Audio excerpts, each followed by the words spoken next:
Olá, muito boa noite a todos. Começa agora a 17ª edição do programa A Verdade 2013. Eu sou Hamilton Nogueira e nosso debate hoje é a respeito da redução da maioridade penal. Fique atento, o programa A Verdade está no ar.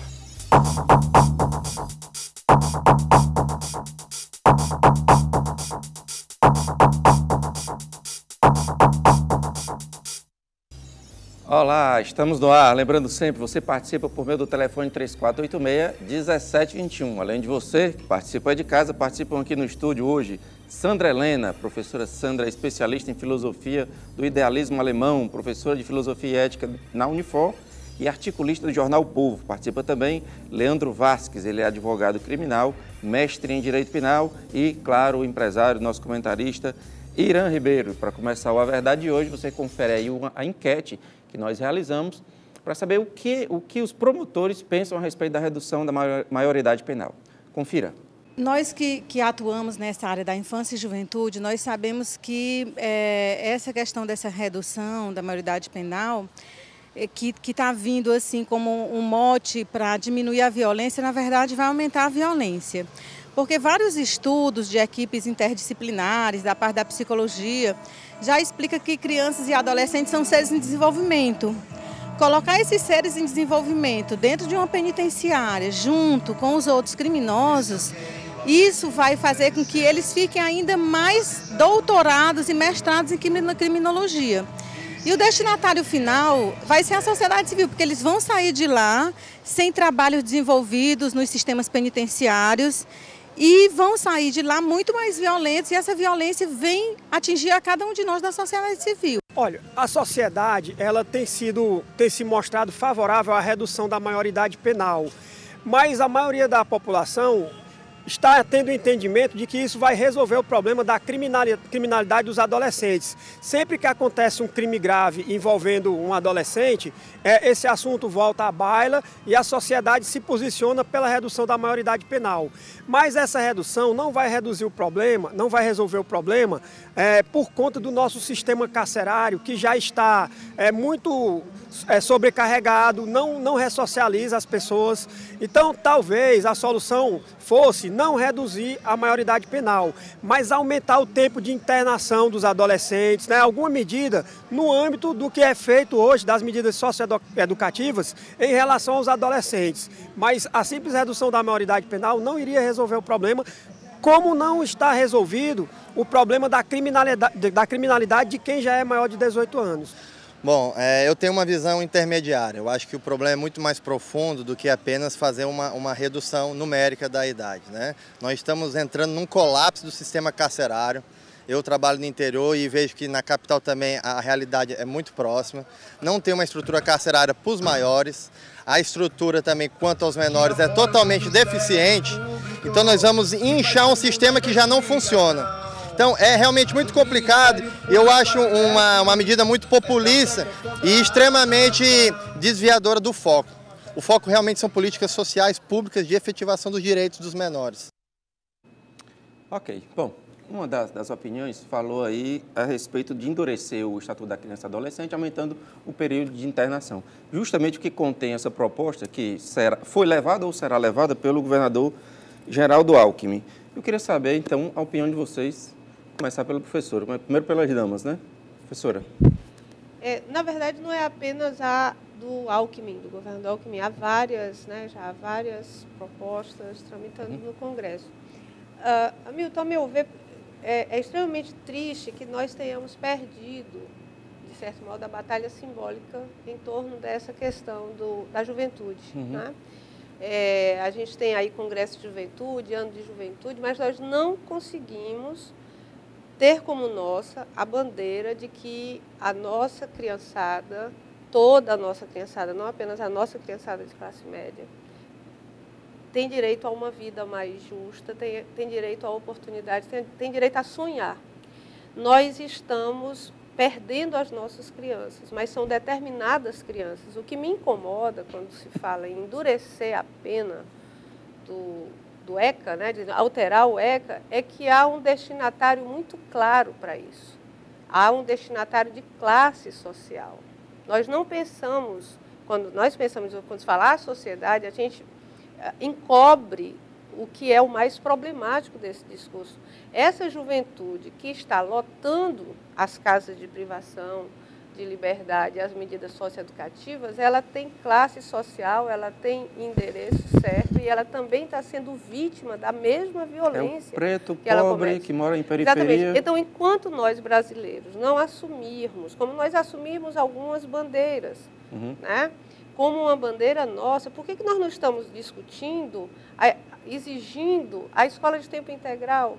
Por que depois de tantos anos de ECA a gente está falando de endurecer? Será que a gente não admite, não reconhece que isso é uma confissão de falência nossa, social? Quer dizer, tem garotos agora que têm 14 anos, alguns que têm 11, que têm 12. Como é que as escolas públicas estão enfrentando o problema dessas crianças? As nossas escolas de classe média têm um monte de serviços. Mas talvez não seja justamente porque há 20 anos o ECA prometeu algo que no texto é muito bonito e não aconteceu no dia. Mas o ECA não faz nada só, não tem nenhum dispositivo legal que se auto-aplique. Né? Nós temos um problema de classe no Brasil que a gente quer, nos últimos anos a gente quer elidir, mas ele é muito claro.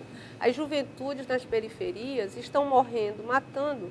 Nós temos mortes que não são investigadas e as pessoas morrem entre si.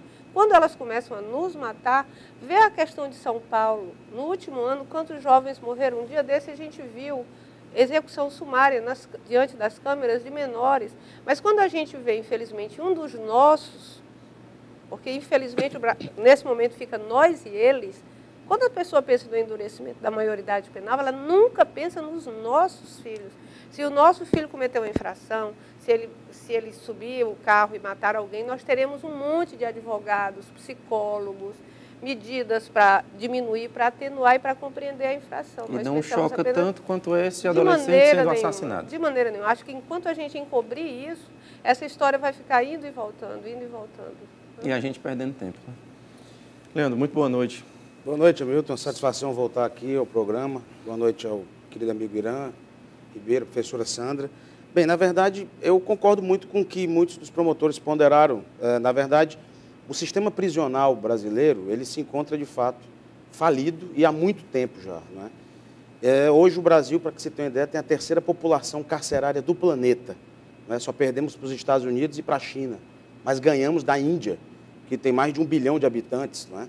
Então, o nosso sistema, de fato, está em colapso. Não é? Além disso, nós temos uma população carcerária de quase 500 mil presos, não é? Entre homens e mulheres, e um déficit, ou seja, uma carência de mais de 100 mil vagas. E todos sem trabalhar, sem estudar, apenas amontoados. Exato. E alguns focos aqui e acolá, muito episódicos e acanhados de tentativa de ressocialização. Mas o que mais espanta é que ainda existem 300 mil, lógico que são números flutuantes, mas cerca de 300 mil mandados de prisão em aberto. Ou seja, se a polícia conseguisse hoje cumprir todos os mandados de prisão, nós iríamos praticamente implodir o sistema prisional com quase o dobro, né, de pessoas que lá se encontram hoje confinadas. Então, realmente, a redução da idade penal, nessa quadra do tempo, causaria um colapso sem precedentes ao sistema que já está, né, superpopuloso. Isso é indisfarçável. Agora, a grande discussão que eu vejo nos bastidores disso é de que, na verdade, os que defendem a redução da idade penal não defendem a redução da idade penal com o argumento de que isso irá diminuir a violência. Não.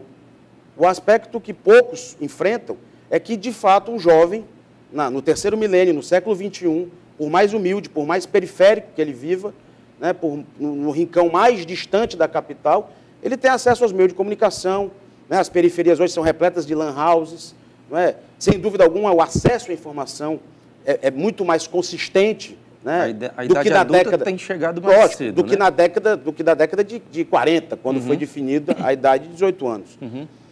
E eu me acosto nesse aspecto, né, nesse entendimento de que realmente um jovem hoje, de 16 anos, ele tem, logicamente, dependendo do perfil, consciência da ilicitude do fato. Você é a favor, então, da redução? Eu sou a favor da redução da idade penal para 16? Condicionada. Ou seja, logicamente que isso depende de um debate bastante profundo, mas eu sou favorável à redução da idade penal desde que haja uma correção do sistema prisional brasileiro. Redução para 16 anos. Redução para 16 anos. Eu defendo até o entendimento do projeto de lei, de um dos 20 projetos de leis que tramitam no Congresso Nacional, de que o jovem seria submetido, após o ato praticado por ele, seria submetido a uma junta psiquiátrica, e essa junta polivalente iria apreciar se psicologicamente, estruturalmente, socialmente, se ele tinha condição de entender o caráter ilícito do ato praticado e, em caso positivo, ser tratado como adulto. Esse projeto, há quantos anos está esquecido? Esse projeto é de autoria do ex-senador Tasso Gereissati e tramita no Congresso Nacional já, creio eu, há uns 6 anos aproximadamente. É impressionante, por isso não dá certo. Irã Ribeiro, muito boa noite. Muito boa noite, Hamilton, muito boa noite, Sandra, muito boa noite, meu caro Leandro. Um prazer, né? Não diria um prazer, Hamilton. Sinceramente, discutir um assunto como esse, para mim, porque a criança é o homem futuro. É o homem futuro. Agora, eu vejo aqui como família. Nós, famílias brasileiras, nós, famílias do Ceará, principalmente de Fortaleza, estamos desesperados. Estamos desesperados, estamos encalacrados. São todos.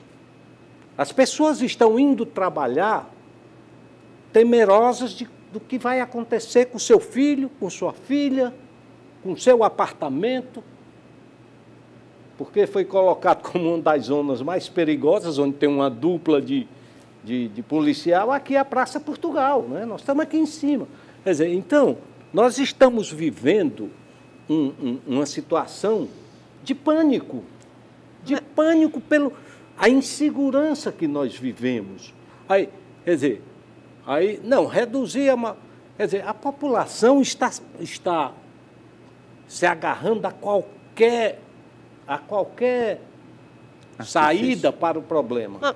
Mas aí justamente não seria assim nossa tarefa, né, como formadores, tentar desfazer esse equívoco, e aí eu vou me permitir discordar do Leandro, porque é interessante que tenha sido o governador Alckmin quem saiu com essa, justo ele que enfrenta um problema de violência epidêmica em São Paulo, né?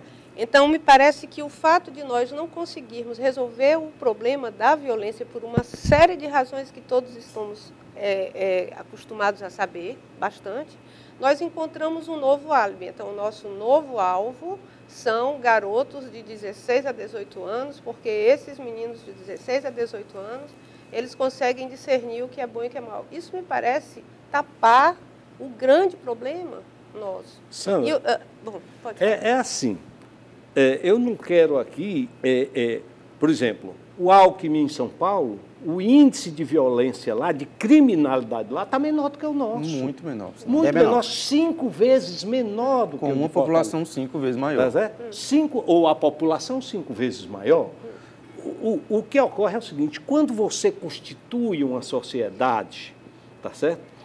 As leis, os serviços públicos, tanto a justiça como todos os serviços públicos vêm em serviço da população. Eles são constituídos para servir a população, dar segurança à população, uma causa constitucional privilegiadíssima, está nas cláusulas pétreas, dar segurança à população. E, de repente, a população está insegura. E aí, ela pede a quem isso? Irã, se tu me permite, na verdade, o que nós percebemos hoje? Hoje, o país, no caso também focadamente nosso Estado, né, vive uma hemorragia nas suas esquinas. Isso é indiscutível. Sem dúvida. Isso é indiscutível, uma hemorragia. Não é? Hoje o indivíduo sai para trabalhar, não sabe se retorna. Né? Então, e é preciso compreender que a violência é um fenômeno social que sempre existiu. Existe até a alegoria bíblica, que eu sempre faço menção. Ora, se Caim matou Abel quando eram filhos de Adão e Eva, então 25% da população já era criminosa. Não é? Mas, na verdade, o que nós temos hoje é que o tecido social ele está realmente vilipendiado por uma violência urbana sem precedentes, que, repito, é um ciclo, fruto de um ciclo vicioso da violência, que talvez o telespectador nunca tenha atentado, mas essa população carcerária brasileira, a terceira maior do mundo, de quase 500 mil homens, cedo ou tarde, esses homens deixam o sistema. Repete aí, a terceira maior população carcerária do mundo. Então, essa população confinada, represada de seres humanos, que estão lá, a ampla maioria deles, confinados a um ócio esplêndido, não é? Cedo ou tarde eles deixam o sistema. E estudos acadêmicos revelam, até porque o próprio governo tem dados oficiais, eu acredito que de 10 anos para cá que o governo começou a se preocupar verdadeiramente com essa questão prisional, os estudos acadêmicos revelam que de cada 10 pessoas que deixam o sistema prisional, que um dia eles deixam, né, ou cumprem a pena, ou fogem, enfim, cerca de 7 a 8, ou seja, de 70% a 80% retornam à criminalidade. Não é? Então, isso prova o quê? Que o nosso sistema prisional está fracassado. Por isso é que eu também enxergo que, reduzindo a idade penal, você estaria, na verdade, fazendo com que o jovem ele descesse um degrau civilizatório e se banalizasse com os demais. E por isso que não é racional. O sistema. A grande solução futura, a longo prazo, para a violência urbana no país, será o disciplinamento do sistema prisional. Educação e trabalho para o indivíduo que se encontra preso. E para o jovem também que se encontra interno. Então, ora, se o indivíduo que serve a pátria no Exército, ele é tratado com rigor de disciplina, se passa um algodão aqui, se prender na barba, fica preso no final de semana. Como é que o indivíduo, mesmo sendo preso provisório, mas principalmente um preso condenado, com trânsito em julgado, ou seja, que não tem nenhum tipo de recurso, por que ele não tem um disciplinamento interno dentro da unidade prisional? Hora de acordar, hora de trabalhar ou de estudar, hora de se ocupar, hora de almoçar. Por que não há um disciplinamento? Se houvesse uma uniformização no país, onde o indivíduo acordasse dentro da unidade prisional e fosse os que são analfabetos fossem se alfabetizar, os que já são alfabetizados fossem ter curso de aceleração pedagógico, os que já são bem, já dominam bem o vernáculo, cursos profissionalizantes. E ensinar aos que não têm, né? Exato. Então, o problema é que nós temos um ciclo vicioso da violência que ele não se fratura. E aí os estudiosos discutem, debatem e a situação permanece a mesma. Bom, vocês fazem um breve intervalo, a gente volta daqui a pouco. Lembrando que você pode e deve participar por meio do telefone 3486-1721. Até já.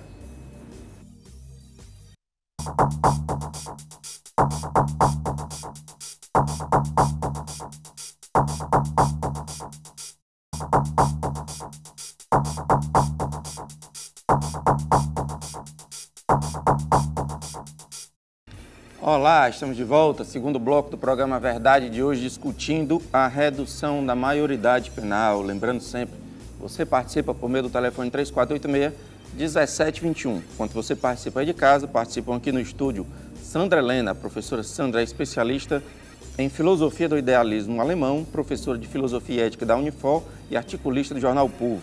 Participa também Leandro Vasques, advogado criminal, mestre em direito penal, e Irã Ribeiro, nosso comentarista, o empresário Irã Ribeiro.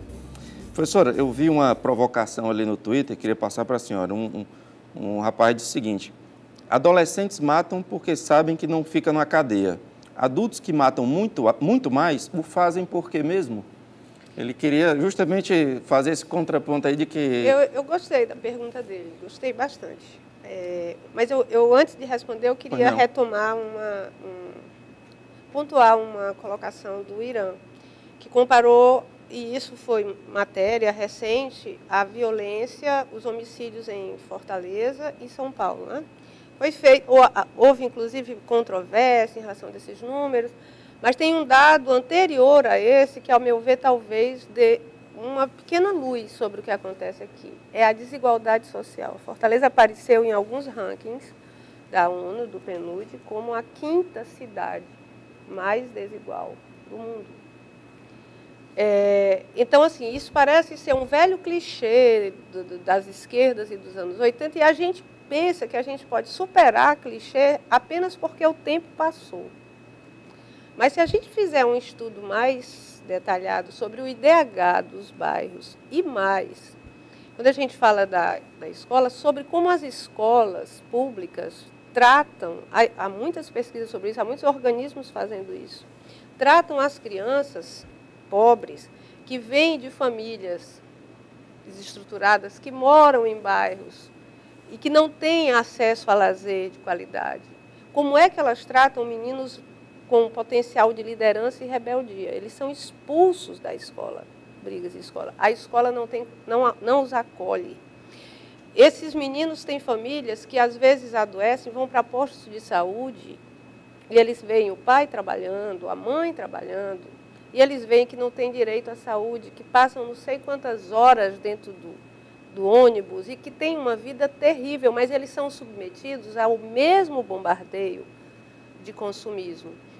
Há um estudo interessantíssimo feito pelo Hospital das Clínicas em São Paulo, mostrando como em algumas famílias de trabalhadores, sobretudo ali depois que os metalúrgicos perderam um pouco, né, do poder aquisitivo, no final da década de 90, filhos com cerca de 18 anos estavam empregados, técnicos, mas os filhos mais jovens delinquiam.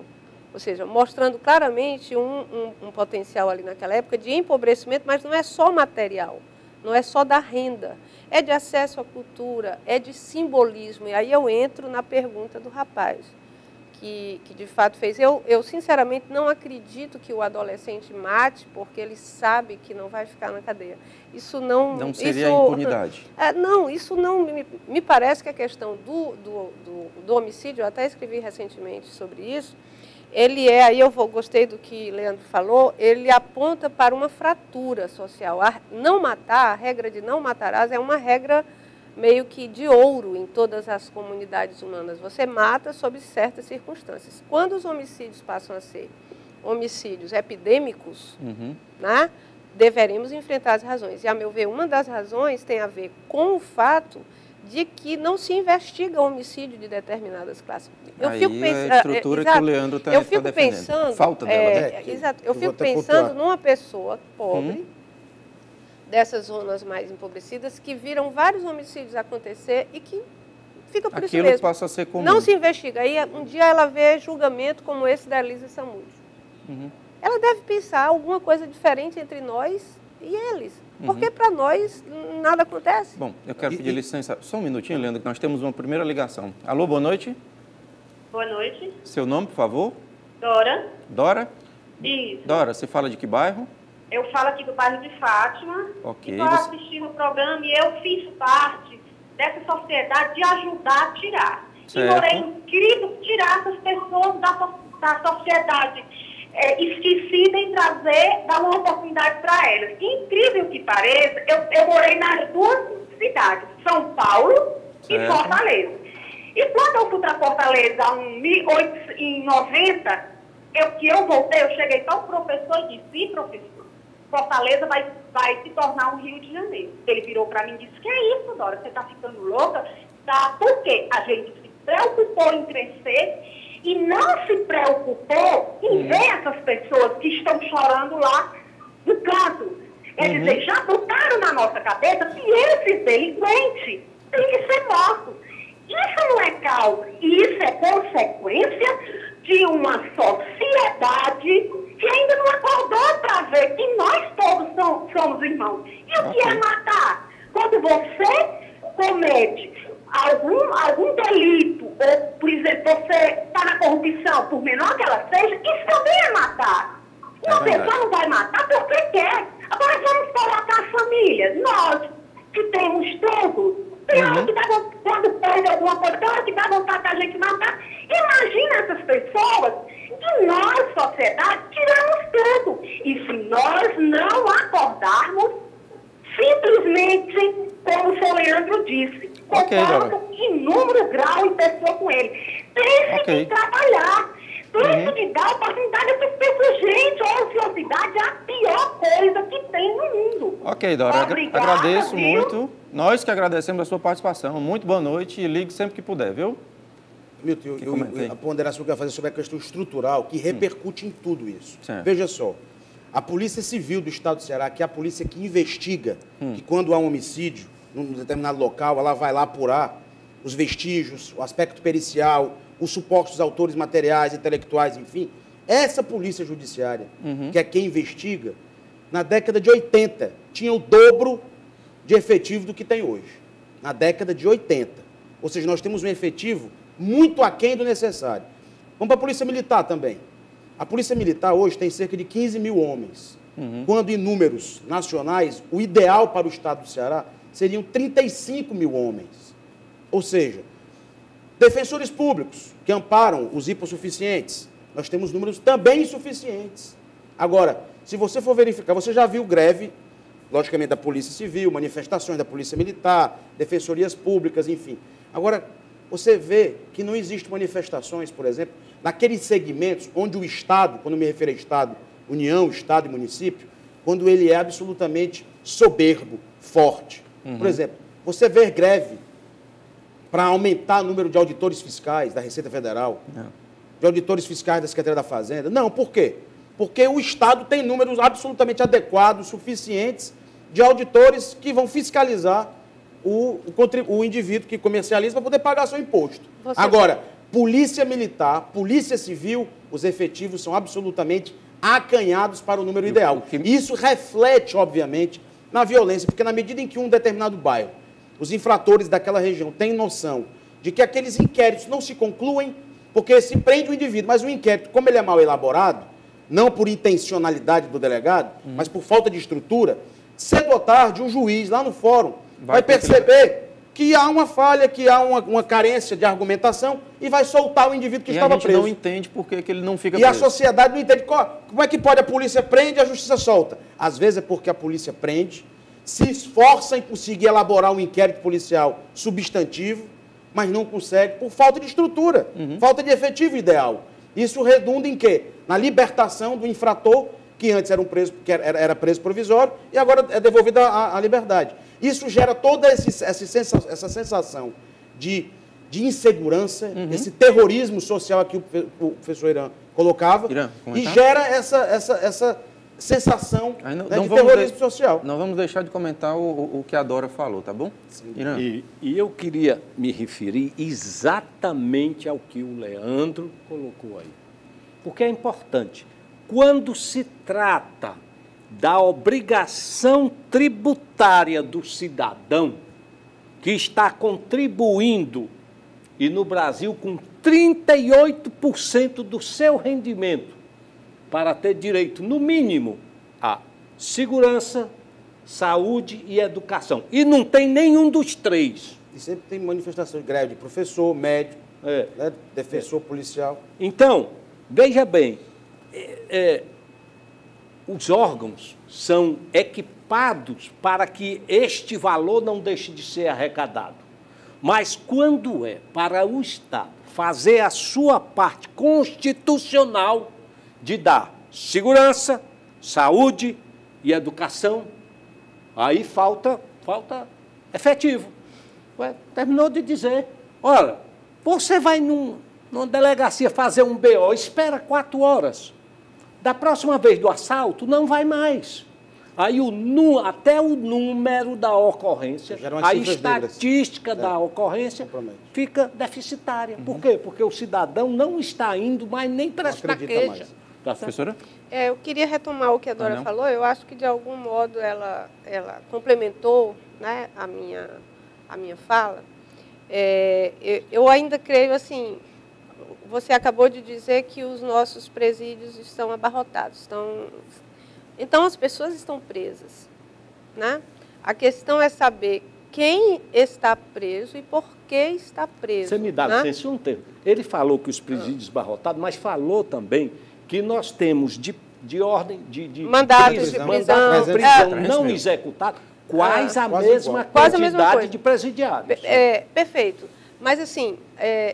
Quem está preso? Quem são as pessoas que estão presas? Atenção, eu não estou tentando dizer aqui que as pessoas não cometem crimes. Isso me parece perfeitamente óbvio. Só que o nosso assunto é redução de maioridade, ou seja, aqueles que ainda estão em condições de se recuperar ou de se ressocializar e de não se tornarem adultos no sistema penal.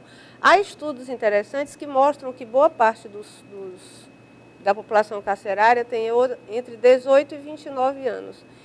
E mais ainda, que eles passaram pelas medidas socioeducativas, o que implica que há uma falha completa dessas medidas. E mais, estudos mostrando isso, é matéria de jornal aqui e ali, eu tenho um grupo que pesquisa isso, que a defesa técnica é falha. O ouvinte, o telespectador que pensa que as pessoas vão cometem crimes porque elas sabem que vão sair, nunca entrou numa casa de privação de liberdade de adolescente em conflito com a lei. Há um imaginário que pensa que essas casas, porque a Lei de Execuções Penais e o próprio ECA são maravilhosos quando você os lê, mas a realidade é completamente diferente. Essas crianças não vão, crianças e adolescentes que cometeram seus atos bárbaros, não vão para um mar de rosas, elas não vão, como às vezes a gente escuta as pessoas dizendo, tomar sol, comer de graça. Não se trata disso, essas pessoas são maltratadas, nós não temos um processo de ressocialização. Então elas saem mesmo e elas começam a entrar no sistema. Então muitos dos que têm 18 a 24 anos que estão, eles já estiveram nas medidas socioeducativas. Bom, peço licença a vocês, temos mais uma ligação. Alô, boa noite. Sim. Seu nome, por favor? É Miguel. Miguel, você tem pergunta ou comentário? Não, eu queria simplesmente dar uma opinião. Por não. Esses marginais que matam, pena de morte para eles, vocês estariam de acordo aí, pessoal que estão ouvindo aí, estão debatendo aí no programa, porque aí iria facilitar muita coisa, eles iam ter medo de matar, né? Uhum. E exatamente por isso, eles iam pensar antes de matar alguém, um pai de família, um cidadão, né? Sabendo que iam morrer. Então, quer dizer, se houvesse essa pena de morte, iria diminuir essa marginalidade, essa criminalidade que está assolando esse país. Ok. Miguel, agradeço demais a sua participação. Muito boa noite. Professor Leandro, existe algum país que adotaram a pena de morte? Diminuiu? Os Estados Unidos adotam a pena de morte em algumas unidades, né, federadas. Na verdade, a aplicação da pena capital né, nos Estados Unidos da América não reduziu estatisticamente a violência focada em algum desses estados. No caso brasileiro, né, seria importante até informar, porque às vezes se propagam essas discussões, a pena de morte no Brasil ela é absolutamente inconstitucional, porque ela fere uma cláusula pétrea, ou seja, uma cláusula fixa da Constituição, prevista no artigo 60, parágrafo 4º, que impede a possibilidade de que uma emenda constitucional possa deliberar sobre a pena de morte. Isso não vai mudar? Jamais vai mudar, a não ser que nós tenhamos uma nova constituinte, e isso aí depende da vontade popular ou de uma ditadura. Agora, outro dado importante para complementar é que também a redução da idade penal tem relevo constitucional. Então, na topografia da Constituição brasileira, lá no artigo 228 é previsto a idade penal, ou seja, do imputável, aquela pessoa que pode ser imputada um crime, 18 anos. Então, há uma discussão também doutrinária entre os estudiosos do direito. Talvez nem possa mudar. Que também, até para reduzir a idade penal, também haveria um obstáculo de cláusula constitucional, de cláusula pétrea. Deixa eu aproveitar a oportunidade de fazer uma pergunta aos nossos dois entrevistados.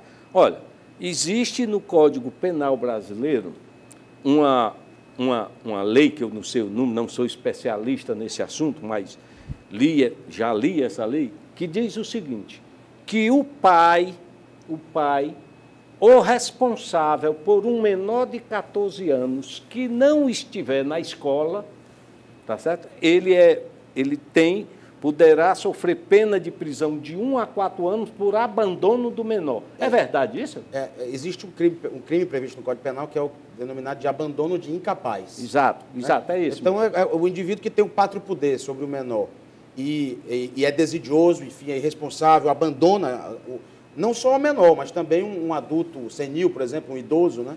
Então, quando você abandona o incapaz, você está praticando esse delito e é responsabilizado criminalmente por ele. Quer dizer, então leis nós temos, né? O Brasil é o país das leis. Para eu concluir só esse raciocínio, eu costumo dizer que o Brasil ele respira uma inflação legislativa, na verdade. Porque para todo fato episódico que causa um certo espanto midiático, pensa assim, mudar o Congresso Nacional entra em ebulição para votar uma lei. Assim foi votada a lei dos crimes hediondos após o arrebatamento, o sequestro do empresário Abílio Diniz, na década de 80. Assim foi votado o crime hediondo do homicídio, depois da morte da Daniela Pérez. Enfim, são sucessões de episódios que tangem o Congresso Nacional. Eu queria só ouvir a professora antes da gente terminar esse bloco. Eu tenho uma visão diferente. Eu acho que a pena de morte já existe. E o pior é que o telespectador deve ficar bem assustado, e nós também, é que morrer não, de forma nenhuma, atemoriza as pessoas mais. Essas pessoas estão matando. É aí que está um problema que a gente não quer enfrentar. para essa garotada, todas as vezes que tem algum tipo de arrastão, coisa sequestra, as pessoas quando dão uma entrevista, elas dizem assim, a gente ficou mais assustado porque os mais jovens são os mais cruéis. São os mais cruéis. É justamente porque são essa garotada que foi privada de qualquer noção. Então, a própria ideia, às vezes, pai de família, isso não faz sentido. Quando você vê as entrevistas desses meninos, algumas vezes, eles dizem, eu fiz porque ele ia me matar. Né? E eu estou preparado para isso. Então, isso significa uma falência social que torna suas crianças assassinas. Né? E que tem uma espécie de muro, são aquelas crianças ali. Os nossos só não o são, porque nós temos outras lógicas de barganha, mas aqui e ali aparece um. Aqui e ali aparece um, numa festa que colocou alguém no Facebook, que estuprou, e que são perfeitamente abafados pela mídia. E que são mandados para estudar fora, e que vão para casa de como é que se diz? Para spa, para isso, para aquilo, também são. Só que é uma pulsão violenta dentro da sociedade que ela está explodindo. Né? Então, a pena de morte para eles já existe. O genocídio de jovens nas periferias das grandes cidades, boa parte de quem morre para o telespectador, quando sair a taxa de homicídio, você ficar horrorizado, vai verificar que não somos nós aqui, do quadrilátero, dos bairros de DH alto, não. Essa taxa de homicídio não é... Os números mais significativos são nas periferias e são os jovens das periferias. Eu quero dizer para a professora que eu concordo com ela. Concordo que a criança é para estar na escola, é para estar aprendendo, é para se transformar num cidadão. Bom, preciso chamar agora um breve intervalo. Voltamos daqui a pouco com o terceiro e último bloco do programa A Verdade, discutindo hoje redução da maioridade penal. Até já.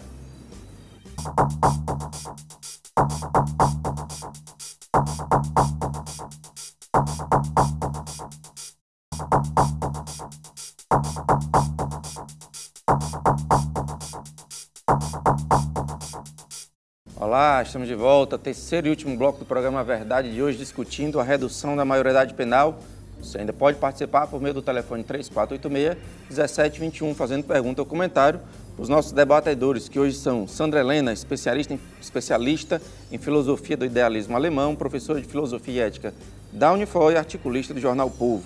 Participa também Leandro Vasques, advogado criminal, mestre em direito penal, e nosso comentarista e empresário Irã Ribeiro. Falamos em Estatuto da Criança e do Adolescente, ECA, temos uma matéria para você ver a esse respeito. Confira aí.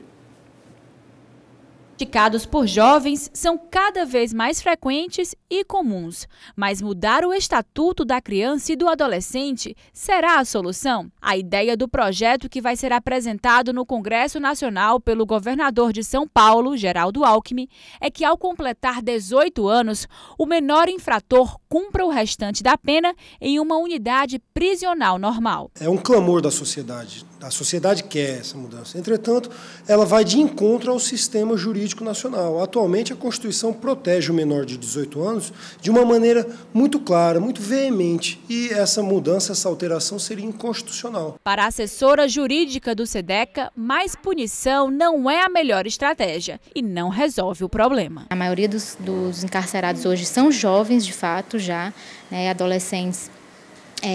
Saem do sistema socioeducativo e também estão no sistema prisional. Ou seja, o que a gente quer é encarcerar mais os nossos jovens, ou a gente quer, de fato, garantir direitos para que também seja uma sociedade com mais garantias de direito, com menos violência. Nas ruas, a população concorda com as mudanças propostas pelo governador de São Paulo. Eu concordo que a lei deve ser mais rigorosa, só assim evita as impunidades. Se eles não pagarem pelo que eles estão fazendo hoje, a tendência é eles fazerem cada vez mais. Outra discussão é com relação à redução da maioridade penal. Algumas pessoas defendem que aos 18 anos, o adolescente já não é mais criança há muito tempo, que aos 16 anos já é apto para trabalhar e, inclusive, escolher seus governantes. O que a gente é contrário é pensar formas de punição, de mais punições, né?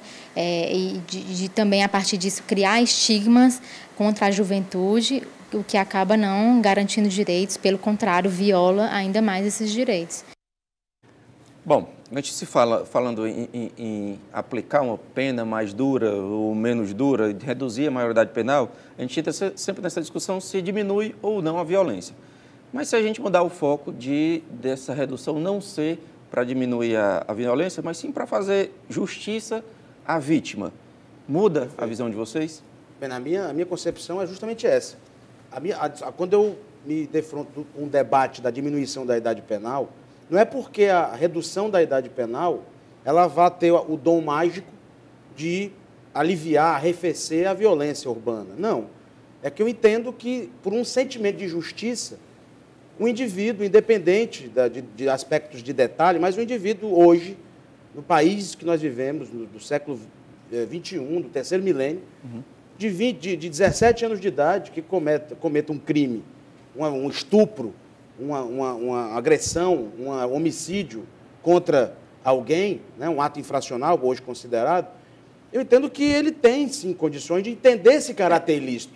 Apenas eu sou contrário à redução, repito, porque causaria um colapso no sistema. Agora, todas as vezes que houve um embrutecimento da legislação penal brasileira, a violência não diminuiu. Eu sei que é ela difícil só evoluiu. a gente basear uma opinião em um caso isolado. A gente já viu que diversas vezes que isso não dá certo. Mas, por exemplo, nesse caso do estudante paulista Vitor Hugo, assassinado por um adolescente de 17 anos, há 3 dias de completar 18, vai cair no esquecimento como tantos outros, né? E ele já poderia pagar, pelo menos teoricamente. Não, professora? Sim, nós temos alguns casos, eu acho que tem, até o Paulo Quezado escreveu recentemente sobre isso, porque assim, o meu discurso ele pode dar a impressão de que não existem casos específicos e pontuais. A gente tem um caso célebre no Brasil, que é aquele caso do casal da Liana Friedenbach. O pai dela até hoje é vereador em São Paulo, e, enfim.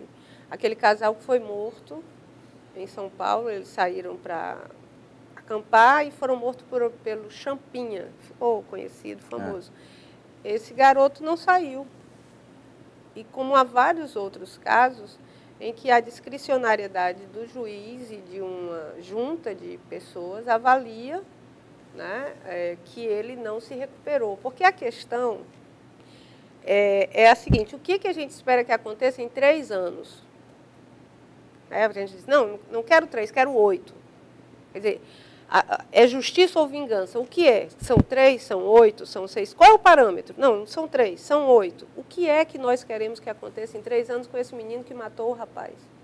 Que ele reconheça, que ele peça perdão, que ele se arrependa, que ele se transforme num cidadão, que ele pague apenas o castigo. Ou seja, essa discussão que a gente precisa fazer para saber, bom, qual é a possibilidade dessa pessoa sair agora e a gente reconhecer que ela pagou o que devia, para dizer se é 3, se é 4. E se o objetivo fosse exclusivamente calar uma frase que eu acho absolutamente chocante, que eu já ouvi esse adolescente dizer, que é rir na frente da câmera e dizer, eu vou para a engorda.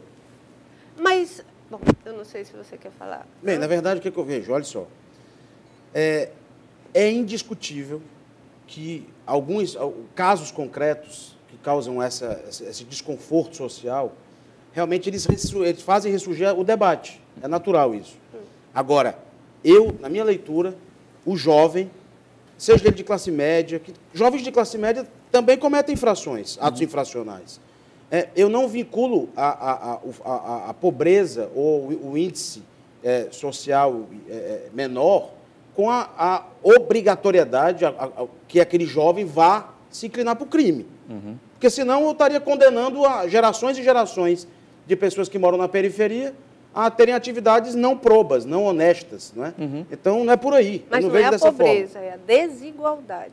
Sim, a desigualdade que tem um foco não é na a pobreza pobreza também. não é a Mas o que eu enxergo é que é absolutamente inaceitável, nos dias de hoje, que o Estado, quando me refiro a Estado é o Brasil, né, e suas unidades federadas, que o Estado não assuma a sua responsabilidade de, nesses atuais 3 anos, ou nos 8 anos que o jovem fica internado, que ele tenha uma melhorada, que ele evolua.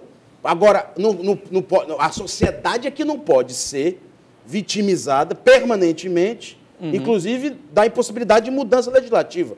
Porque, veja só um aspecto, a pena, esse aspecto da pena, quando você estuda a finalidade da pena, ela tem 3 objetivos, e um deles é o castigo. Um deles é a expiação, sim.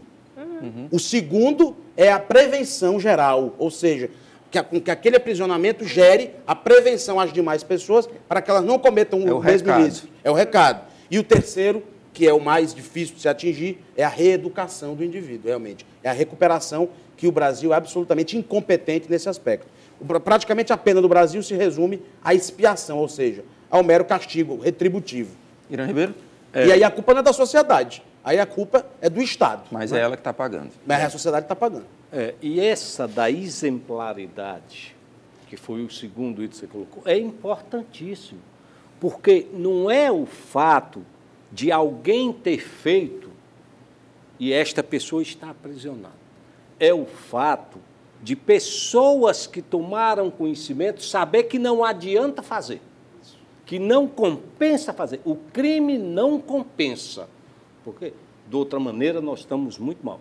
E dizer, olha, hoje, cidade de Fortaleza, pela manhã, um ex-presidiário, há 4 dias saído da detenção, tá certo?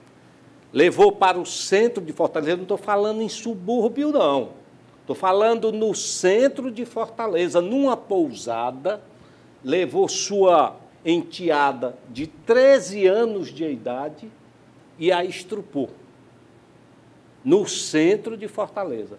Esta menina, terminado o ato, viu a arma do presidiário em cima da mesa, pegou a arma e o matou com 2 tiros. Ela tinha apenas 13 anos e o presidiário há 4 dias saída da detenção.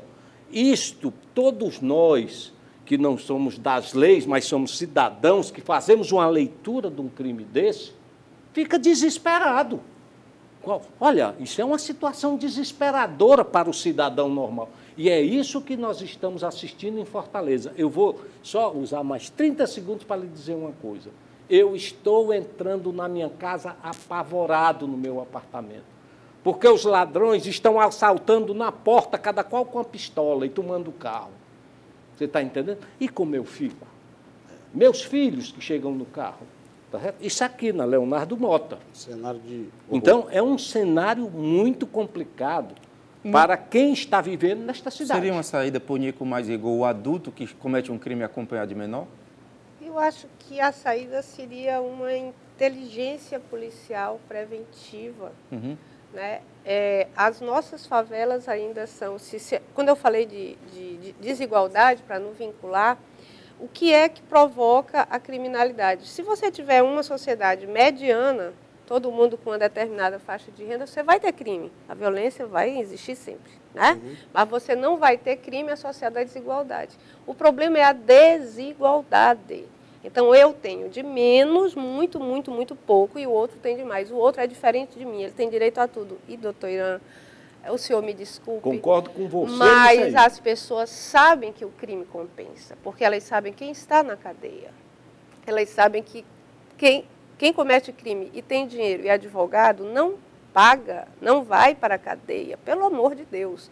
Nós estamos cansados de ver pessoas que matam, que estão aí, que fazem, que vão, e tem o recurso, Gil Rugai, e vai e volta, e vai e volta. Então, dizer que as pessoas não sabem que o crime não compensa, elas sabem, elas não são bobas, elas sabem. Caso concreto, o goleiro Bruno está preso. Há casos, nós não podemos dizer, nós não podemos negar que nós temos tido tímidos avanços nessa direção, de uma democracia punitiva, porque nós não temos acesso democrático à justiça.